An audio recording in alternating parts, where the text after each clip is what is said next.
tell me about the story of these layers. I mean, how did they get here?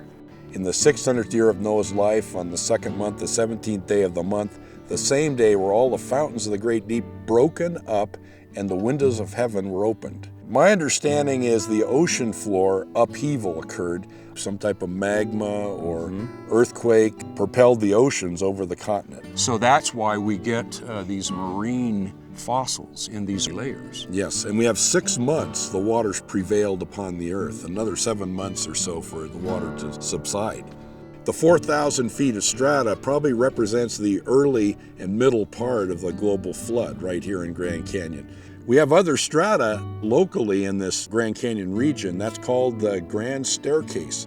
We have about 10,000 feet, 2 miles thickness of strata on top of the Grand Canyon. Higher than where we are. Higher than where we are, and that represents the later stages of the flood and the retreat of the floodwater. This surface was beveled by retreat of floodwaters, and as the flood retreated into the newly formed ocean basins, then the continents probably uplifted, and the ark, of course, was landed in the high country in the Middle East. Well, there's some people who say that record is about a local flood. I believe it's a global flood, and all the high hills or the whole heaven were covered, a universal statement.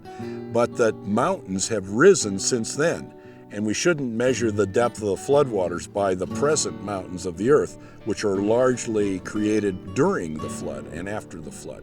So, it was a year-long, world-destroying event that started on the ocean floor, covered the high mountains, and then went back to the new ocean basin.